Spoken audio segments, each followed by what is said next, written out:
Okay, so I'm really, really shy and I want to show you my new Earth, okay? Please don't make fun of me. I beg you. I worked very hard on this, so please, I beg you, please. You ready? It's so ugly. Oh no. Yes, as you can see, guys, I'm back. I made a new Earth. It's not that nice, but it's okay. Everything here is a work in progress. I am constantly testing out new ideas, so this is temporary. Do not worry. In this video, I'm going to demonstrate my orbital system by going to the moon and taking the iconic Apollo 8 Earthrise image. First and foremost, I need to address a couple of changes. So as you can see, there's a new orbital throttle slider. I'm just going to demonstrate it by actually starting the orbital burn so that you can go to the moon. The moon is right there currently. It has a mesh. It's not properly rotated. Please disregard that. It will be fixed. I just want to show off the orbital functionality. So let's burn prograde so we can leave the Earth and we're going to enter the moon's gravity well. So let's start the burn. Boom. I pressed Z and my orbital throttle here jumped to 100%. So there are two types of engines on the ship now. There are orbital engines, which are these purple firing ones, and then there are RCS engines. The RCS engines are used to orient the ship, and you can still use them to move around a bit in space. But they're not that powerful, so they're not very useful for orbital transitions like this. Orbital engines are very powerful engines that you can use to make very big orbital adjustments, like what we just did here. Our orbit is going to take us to the moon, essentially. We're going to intercept the moon right there. Don't ask me how I know that this will work. For some reason, it just does. Like, I literally start the game, I burn prograde, and somehow I end up in the moon's sphere of influence. Let's warp ahead and watch the Earth disappear behind us. So this is likely what the Artemis 2 crew saw as they left the planet, more or less. They actually went around the Earth a few times. Goodbye, Earth. There is a lot of people on that planet, in case you didn't know. What am I talking about, bro? This is top tier commentary right here. Please disregard that. That is an annoying glitch with the orbital path mesh. I do not know how to fix it right now, and it's fine. It's fine. That's the Earth. And that, right there, Lunita, our celestial companion. It should happen any moment now. Just in a second. There we go. All right. As you can see, our orbital path has changed. We are now in the moon's sphere of influence. It's not a continuous circle because we are actually on an escape trajectory from the moon. Not bueno. So what we got to do now is we got to burn retrograde, just like in Kerbal Space Program. I want to get captured close to the moon. I don't want to be far away from it because that reduces the amount of burns I have to do to correct my orbit. So here we go. Now we are burning retrograde. Let me show you what it looks like. Boom. Isn't that cool? We can also fine tune our thruster throttle. It doesn't have to be 100% or 0%. It can be, you know, any intermediate value. And we are now in the moon's sphere of influence. We have been captured. This is a very polar orbit, very eccentric, not good. We want to see the Earth rise over the moon's horizon. So what we have to do is we have to go circularize our orbit at a very low altitude over the moon's surface. Then we're going to burn anti-normal when our orbit is like there.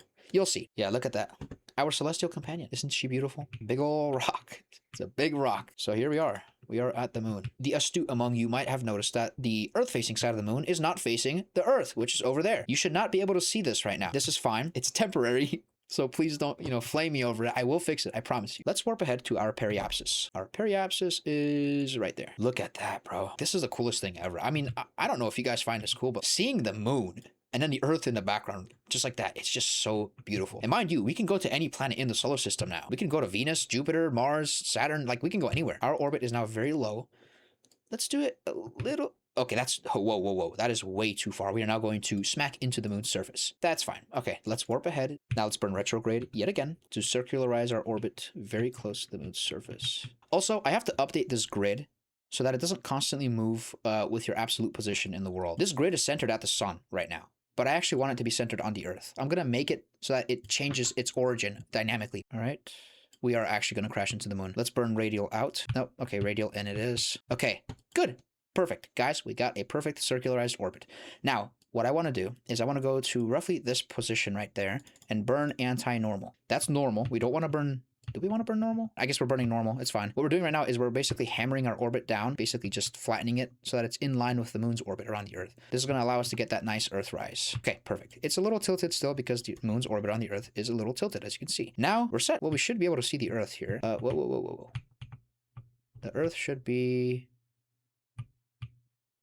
Oh, what? What am I looking at? The Earth should be right up there somewhere. Earth... Where's the Earth? Oh, there it is. Okay, actually, I miscalculated. Our orbit is the wrong way. So we're going to actually be seeing an Earthset. I'm sorry to disappoint. I don't want to undo all of that work because it took forever. So instead, what we're just going to do is watch the Earthset. I have changed the FOV of the camera to 30 degrees so we can actually see the Earth. I mean, look at this, bro. This looks so freaking cool. Okay, anyway, let's start, I guess, warping and see what happens. All right, here we go, here we go. Guys, we are about to witness the first ever Earthset in Asteria. You ready? Prepare yourselves for the glory. All right, this is real time. Look at that. Earthset. The Artemis 2 astronauts actually witnessed this exact same phenomenon, only oriented this way. So let's see.